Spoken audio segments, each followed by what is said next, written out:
নমস্কার। আজকে এলাম ছোট্ট একটা টিপস বলবো।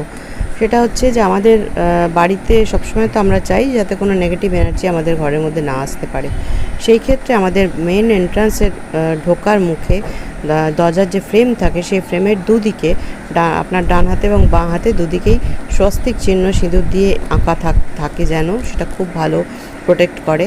আর 2 নম্বর হচ্ছে হনুমানজির মন্দিরে মঙ্গলবার দিন যাবেন, ওখানে গিয়ে যে সিঁদুরটা চড়াবেন সেই সিঁদুর একটা লাল কাপড়ের মধ্যে নিয়ে আসবেন, নিয়ে এসে ওটাকে গিঁট দিয়ে দরজার বাইরের দিকে অথবা দরজার ভেতর মানে ঘরের ভেতর দিকে দরজার ঠিক মাথার উপরে এটাকে ঝুলিয়ে রাখবেন। 3 নম্বর হচ্ছে আমাদের নামের সাথে কিন্তু আমাদের এনার্জিটা থাকে, আমাদের নামের সাথে আমাদের এনার্জি আমাদের ঊর্জাটা বহন করে নামটা।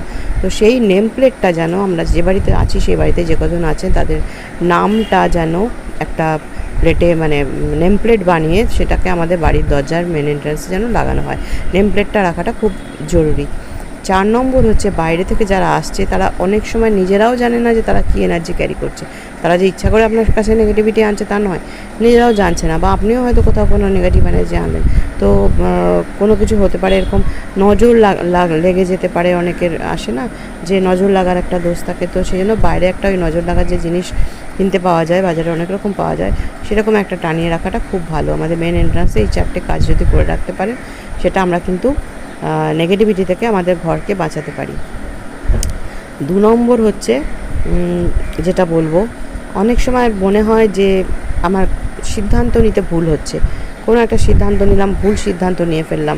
বা যদি কেউ সেলসে রয়েছেন, মার্কেটিংয়ে রয়েছেন, যেখানে মানুষকে কনভিন্স করতে হবে সেই জায়গাটা আপনি ঠিক মতন তাকে কনভিন্স করতে পারছেন না, কথা বলতে ঠিকমতো পারছেন না, মানুষকে ঠিকমতো বোঝাতে পারছেন না, বা আপনার মানে কি বলবো, মানসিকতাটা ঠিক একাগ্রতা আসছে না, এইসব ক্ষেত্র হলে বুঝতে হবে যে আপনার বুধ কোনোভাবে অ্যাফ্লিক্টেড হয়েছে।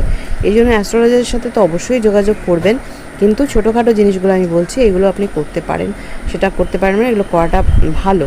সেটা হচ্ছে যে আপনার বাড়ির মানে বাড়ির ভেতরের যেন নোংরা জমিয়ে রাখবেন না, নোংরা অর্থাৎ যে জিনিসটা ব্যবহার করছেন না, অনেক দিন ধরে জমা রয়েছে এরকম কিছু রাখবেন না। আর হচ্ছে বাড়িতে একটু গাছ রাখবেন, সবুজ গাছ।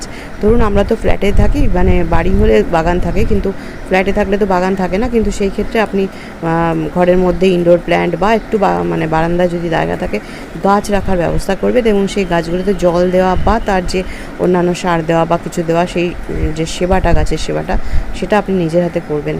তাহলে দেখবেন আস্তে আস্তে কিন্তু আপনার যে জিনিসগুলো বললাম, যে প্রবলেমগুলো আসছিল সেগুলো কিছুটা হলেও ক্লিয়ার হচ্ছে কিনা। যেখানে আপনি একদম সিদ্ধান্ত নিতে গিয়ে কনফিউজড হয়ে যাচ্ছিলেন, সেই জায়গাটা আপনার অনেকটা কনফিডেন্স গ্রো করছে কিনা। যদি হয় আমাকে একটু জানাবেন, আমার ভালো লাগবে নিশ্চয়ই।